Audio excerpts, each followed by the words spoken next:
बिस्मिल्लाहिर्रहमानिर्रहीम, अस्सलाम वालेकुम। आइए समझते हैं कि पाकिस्तान के जो जराइम और इनका सज़ाओं का जो कानून है, उस कानून के तहत कौन कौन सी सज़ाएं जो है पाकिस्तान में दी जा सकती हैं, या बुनियादी तौर पर हम ये समझते हैं कि पाकिस्तान में कितनी किस्म की और कौन कौन सी सज़ाएं दी जा सकती हैं। पाकिस्तान के अंदर जो सज़ाओं का कानून चल रहा है इस वक्त, वो है पाकिस्तान पीनल कोड, जिसके तहत उसके सेक्शन 53 के अंदर टोटल 10 किस्म की जो है वो टोटल 10 किस्म की सज़ाओं का ज़िक्र किया गया है। वो 10 किस्म की सज़ाएं कौन कौन सी हैं, हम उनको एक एक करके समझते हैं। उसमें सबसे पहले नंबर पर आती है किसास। किसास एक इस्लामी सज़ा है, जिसका मतलब ये है कि आप जिस बंदे ने, जो मुजरिम है, उसने जो भी विक्टिम को जो भी नुकसान पहुंचाया है या जो भी ईज़ा या तकलीफ़ दी है, वही सेम तकलीफ़ उसको दी जाए। इसको हम ये कहें कि कान के बदले कान, आँख के बदले आँख, तो ये भी गलत नहीं होगा। तो किसास का मतलब है जितनी जो भी तकलीफ़, जिस किस्म की तकलीफ़ जिस जगह पर जिस इंसान के जिस्म के टुकड़े को पहुंचाई गई है, वही सेम ईज़ा तकलीफ़ सामने वाले बंदे को दी जाए, तो ये है किसास। दूसरे नंबर पर आता है दियत। दियत एक कंपनसेशन है। कंपनसेशन हम कहते हैं मुआवजे को। देखें, दियत किसका मुआवजा है? दियत मौत का मुआवजा है। यानी कि अगर कोई किसी का कत्ल कर देता है तो इस्लाम के अंदर है कि उसको दियत दी जाए। दियत यानी कि मौत का मुआवजा है, मौत की कंपनसेशन है। उसके बाद आता है अर्श। अर्श और दमन, ये दोनों भी कंपनसेशन है, लेकिन फ़र्क ये है कि ये दोनों हर्ट, इंजरी, उसके कंपनसेशंस हैं।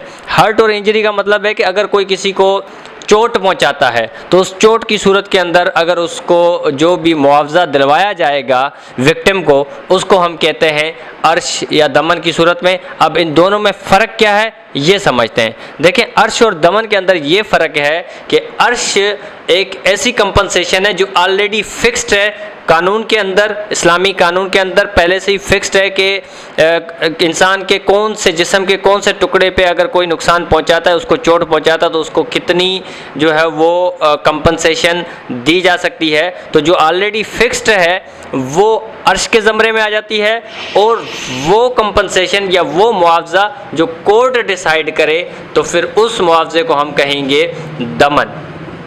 तो ये बुनियादी तौर पर दोनों में फ़र्क है, जबकि हैं दोनों ही इंजरी या जो चोट होती है उसके कंपनसेशन है। उसके बाद आते हैं हम डेथ, यानी कि सज़ाए मौत, और एक ये सज़ा हो गई। उसके बाद आती है इम्प्रिजनमेंट फॉर लाइफ।